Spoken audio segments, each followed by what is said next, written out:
At least a few movies today, that much is true. So please, I want you all to put your hands together and welcome our special guest here today, the amazing Grace Ellis, everyone. Amazing Grace! Hello. Hey Grace, how are you doing today? I couldn't be happier. This is so fun. This is so exciting. This is amazing. I know, and what I think is really amazing is the fact that this community has come out to celebrate a character that's almost 100 years old. Which is crazy on its own. There are lots of characters that are 100 years old, but they don't all have celebrations like this, you know? I agree. And, you know, as a part of the community of creating comics, I think that it's really important for us to first start by getting to know a little bit more about you. So could you introduce yourself to our wonderful team here at Tower City? Okay. Grace's origin story. That's the origin story, that's I like right. the idea of just being a random person up here. Okay, so my name is Grace Ellis. I am a comic book writer. I'm probably most notable for writing Lumberjanes, which is Monster Fighting Girl Scout. I have done a bunch of work with DC. I see you have some of the books around. We've got Lois Lane and the Friendship Challenge, which is probably the most relevant for this. Yeah, Lois Lane. We love Lois Lane. I love Lois Lane. We've got Diana and the Hero's Journey, which is a Wonder Woman book, like a young Wonder Woman while she's on the Amazon island. And then a bunch of like short stories for all of your other favorite characters. Batwoman, Harley Quinn, Poison Ivy, yeah. One of my favorites right there. So I guess, you know, you kind of mentioned it before though. You know, every super person has a dynamic origin story. So I guess, how did your journey into authorship begin? Were you a big comic reader when you were younger? Did you happen to like, just kind of stumble into this is just what I was supposed to do? Like, how did that all come out? Okay, so when we were young, which was not that long ago, to be clear, this was not that long ago, there weren't as many comics aimed at kids, so I was a big like Sunday newspaper comic reader. And I grew up in Sandusky, so we had this Nessie Register, and I would just like tear through it to get to the comics. And I mean, Peanuts, my bread and butter. Calvin and Hobbes, I would die for Calvin and Hobbes. Oh, I mean, Calvin Hobbes awesome. Yeah. Another local writer, too. I know. I mean, Ohio, we're cooking here. Ohio's awesome. Yeah, we're doing something. And then I went to school for theater and journalism. Was doing a bunch of script writing and kind of fell into comic writing. And here we are, you know? You know, it's funny, I also, I don't know what your field of study was, Don, but I have now my degree in theater as well. Yeah. And I never thought from the journey of me learning how to ring a light to then now do all the wild and crazy things we do, but it's kind of a testament almost to the hero's journey, which is something that you're familiar with writing about. You don't really know necessarily where the end is, but I guess they say, what, journey before destination. Yeah, you end up with what you need, even if it wasn't what you wanted from the beginning, you know? Exactly. Yeah, I think, was there, you mentioned Calvin and Hobbes, are there any other ones that are influential for you now, by any chance? Well, Calvin and Hobbes is still really influential for me. I feel like I do turn to Peanuts kind of a lot because he's just so good at like these really wonderful like emotional moments, doing the most with the least amount of lines. Honestly, the two of them, Peanuts and Calvin and Hobbes, play off of each other really, really well, and I feel like I get a lot of inspiration from both of them for like what comics are capable of, you know? I do, and I guess, you know, even like all the things underneath it, Calvin Hobbes, Peanuts, if you like let your mind wander back and you're like, okay, so this is the story that got me into wanting to tell stories in the first place. Like, this might sound kind of cheesy, but the Boxcar Kids left a big impression on me. Oh my God. The Goosebumps books. Yes, all of the mass market stuff, yes. Babysitter's Club for me. Okay, don't get me going, don't get me going. This is going to turn into a panel about the Babysitter's Club. If we Good. But you know, like those serial stories, were those like kind of where you found your way into like the form of telling comics and getting into that narrative true storytelling? Yeah, I was a huge reader when I was a kid. I was like pretty regularly reading like over 100 books a year, and the serial books were like a huge part of that. And those books are especially interesting now, like thinking back, because there are so many. You know, there's like well over 100. I almost call them issues, like what would you call them? Like over 100 different Babysitters Club books, like issues. They're issues. But it's just like what can we do with this premise that we've set out, and like how can we explore it in interesting and varied ways? And that's the same question that you get when you're doing comics for DC.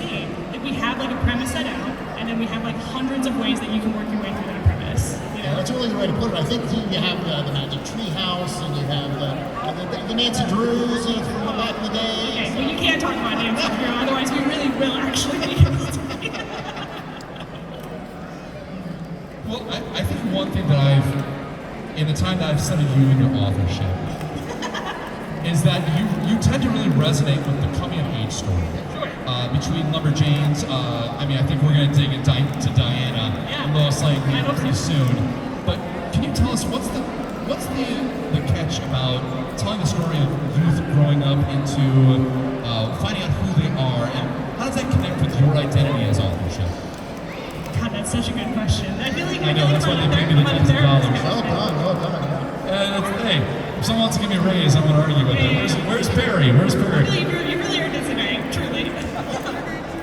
Okay, so coming of age stories are so interesting to me because it's like the story about the moment a person sets down a path that they are going to like flourish down. Like for the Diana book and for the Lois Lane book, both of these books are about like the moment that they discover their superpower in a way, which is kind of like the premise of these books, so they're not really about like the superpower, they're about the kids and pre-superpower. But by the end, like Wonder Woman kind of like is taking the steps to become Wonder Woman. And Lois Lane, we see like the first spark of like a love of investigative journalism, you know.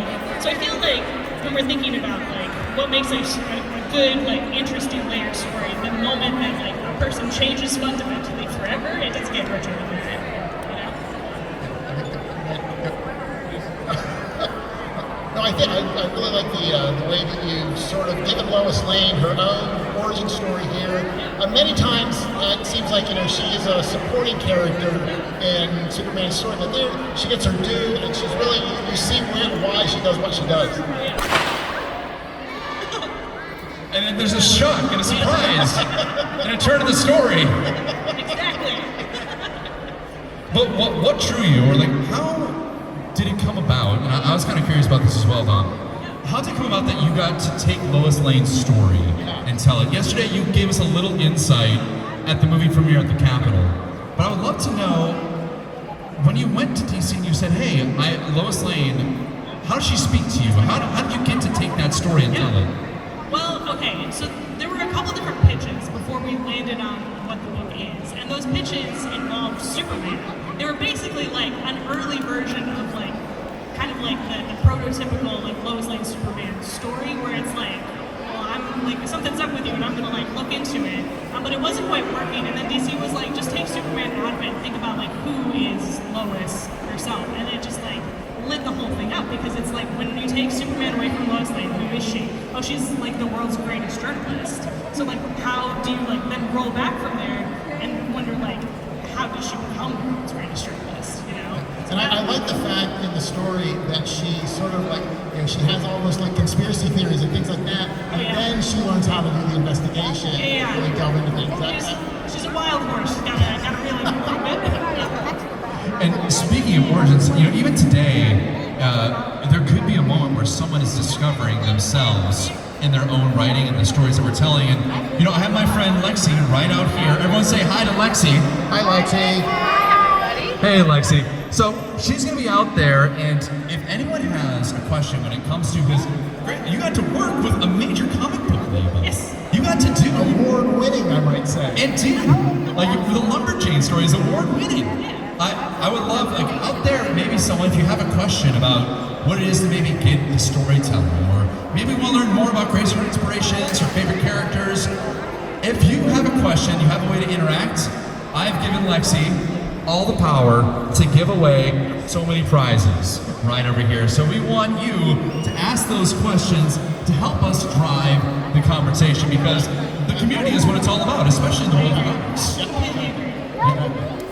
Lexi, here, I'll give you this microphone right now as we're getting the other one lined up. All right, we'll come right down here in front to our friend. What is your name and what is your question? My name is Niana. How old would Poison Ivy be for today? Like, how old would she be for this year? Can you repeat that question for us, Lexi? How old would Poison Ivy be today? That's an interesting question, because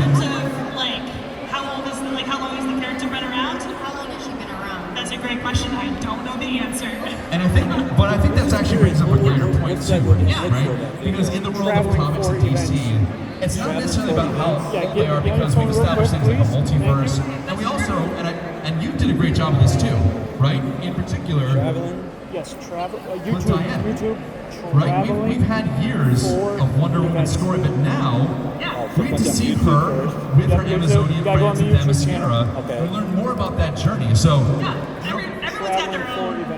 Basically, every time a new writer gets control of a character, they're kind of reborn in a way. This You is know? all fun. yeah. I mean, there's a new run of Poison Ivy right now.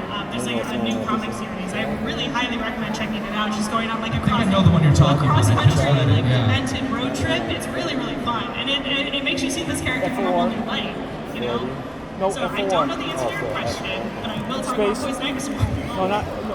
I love it. Well, that's definitely a prize right there. Thank you for opening that Have to stump the conversation. panel there. That's Space events. Hey, that happens sometimes, you know? We're sparking conversations, right? Alright, we're Growing them, as opposed to YouTube. You gotta put in My YouTube. name is Ellis, and my Assessing question old is, phone. Sorry about Miss that. Grace, how Give me 1 second. many comics books you wrote? That's a great question. That's actually a really interesting question because when you write a comic, you kind of count it in a couple different ways. So I feel like the answer is probably, depending on how you count, like 6 to a whole bunch more than 6. Sure. Yeah, because well, you can That works, you can yeah. either write like a full book, or you can write like a 22-page issue and then that 22-page issue might become a full book later. And like, do you count that as a separate book, or you can write like short stories and those, and do you count those? So I feel like comics is really interesting, and you can do anything you want with comics because there are kind of no rules, and there are so few rules that it's hard to say how many you've written by the end of the day. You know? No, for sure. And those comics sometimes are part of a larger whole. Exactly. Yeah, and I have my friend back there. Everyone, can you all say hi to DJ? Say hi, DJ. Hi, DJ.